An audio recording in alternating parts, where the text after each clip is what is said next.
Kimberly Willis, and I'm doing a video for 635.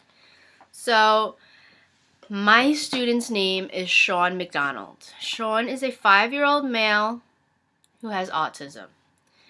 From observing him, I personally believe it's more of Asperger's syndrome.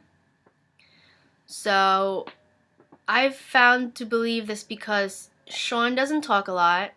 He sits by himself most of the time while we have free time. He will just talk to himself.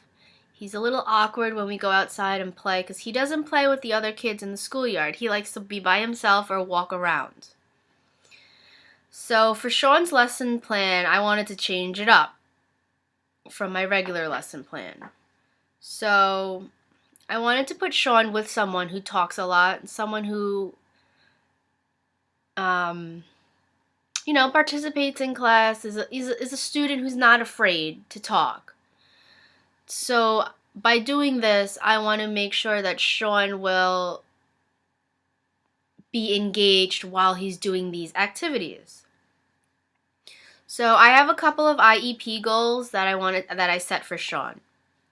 So the first one is Sean will work cooperatively with peers in small group settings.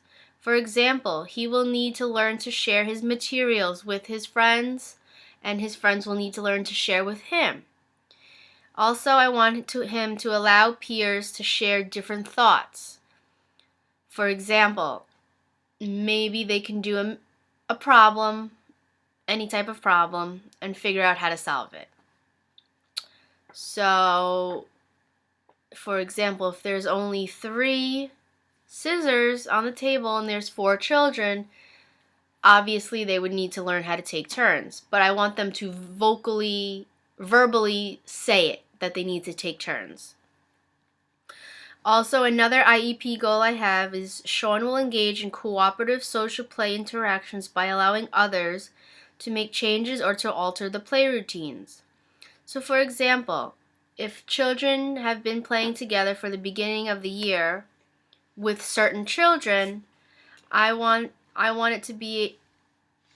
his friends to be able to allow Sean to come and play with them. And it's not just, oh, I'm only playing with my friends. No, I want Sean to feel like he's part of that group.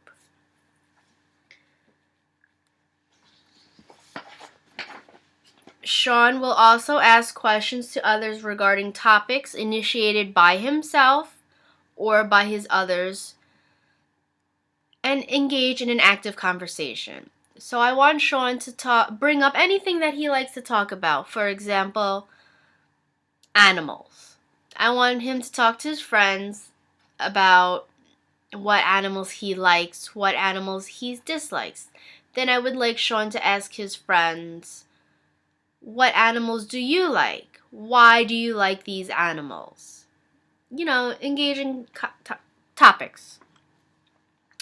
So for my lesson, I'm going to be talking about shapes, more specifically circles. I also want the children to be like, oh look, there's a circle. Oh, that clock is the same shape as a circle. I want them to realize what a circle is. So, today I will be reading a story on my iPad. I like to do iPad stories because I personally feel like it engages the children more, thinking, oh look, this is a TV screen, that we watch TV at home. So I'm going to be reading 8 Little Circles by Lynn Davenport Rose on my iPad.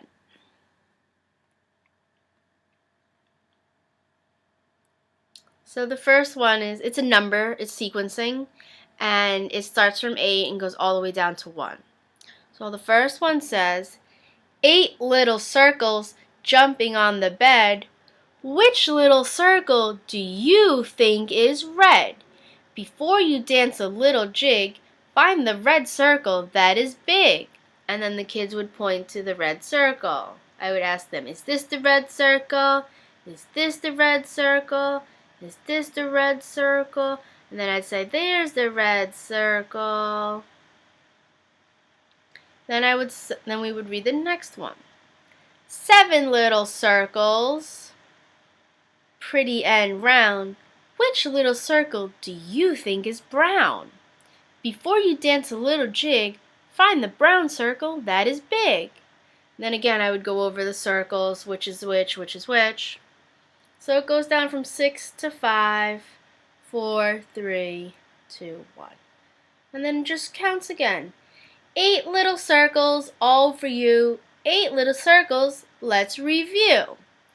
Red, brown, blue, black, yellow, green, orange, purple. When we'd go over circles and this and that. Then for my activity, what I wanted to do is, I wanted to have at each table a couple different colors of paint. So this is what I have so far. I have 4 different colors of paint. Ideally, I would put each color in an individual plate. This way the students can say, oh, maybe I want a green circle, maybe I want a blue circle. So I would give them all different size circles. We have a water bottle. We have a paper towel tube, a milk cap, a pill bottle, and a little old cup. So the students will have a variety of circles in front of them, all different sizes. So I like this little circle, so I'm going to take him. I'm going to dip him in orange, because that's what we talked about, orange.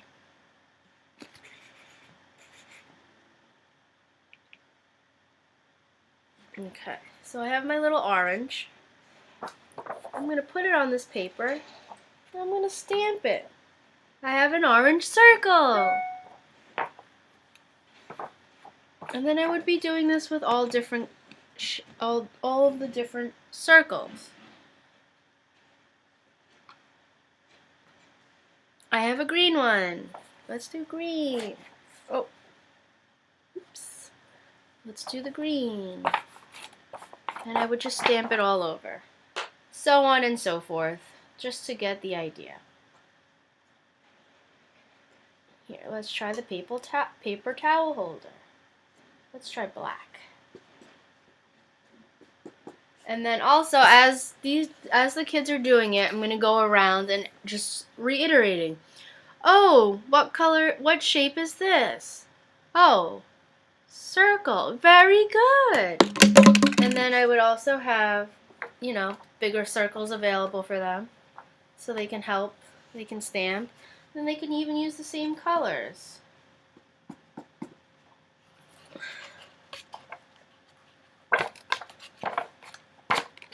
And just do different variations of the circles. So for Sean's activity, what I wanted to do was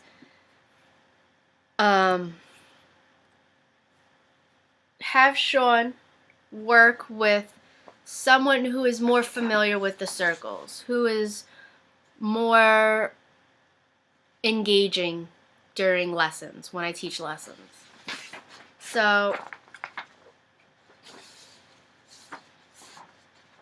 what I would do is I would want Sean to sit with a partner who speaks, someone who talks a lot. I also want Sean to ask questions. I would pull the student aside who was working with Sean, and I would ask the student, teach Sean some ways of how you engage other people in conversation. So I would say, ask Sean, which circle do you want to use, Sean? And then tell Sean that he needs to speak and not just point at which one he wants. I would ask the student who's helping Sean to engage him in conversation. Oh, Sean, that's so pretty. What shape is that? Which one did you use again? I like it.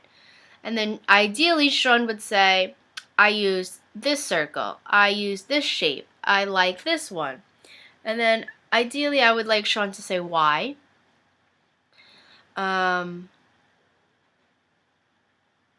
yeah, so that's pretty much my lesson plan.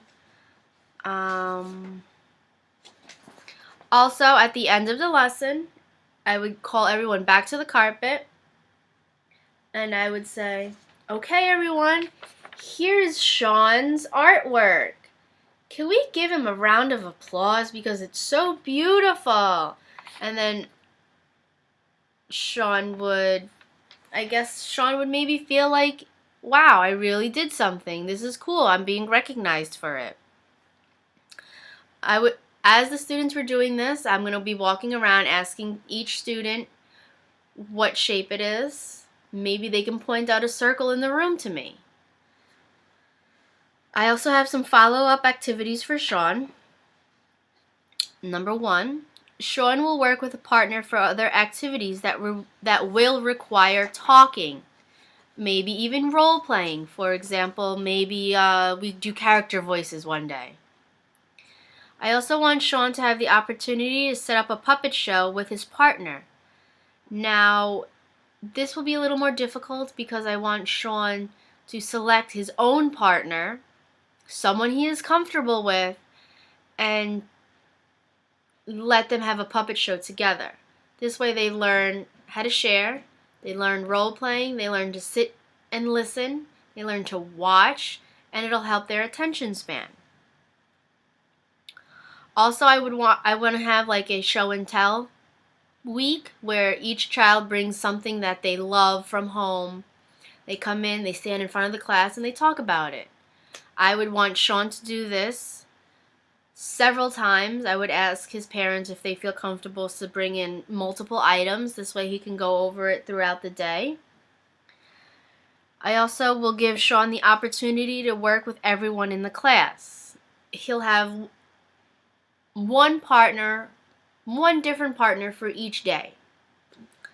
Or maybe 2. Maybe during each lesson he'll have a different partner. And then I want to see him pick his favorite friends that he enjoys working with. And I would also take into consideration who I see is actively engaging Sean in these lessons and topics. And I will also give Sean the opportunity to show emotional expressions along with his friends while we do lessons. I'll even do a lesson on emotions where he is able to sit and talk about his emotions, where they make different faces and each one tells them, oh, if my face is like this, what am I? I'm sad.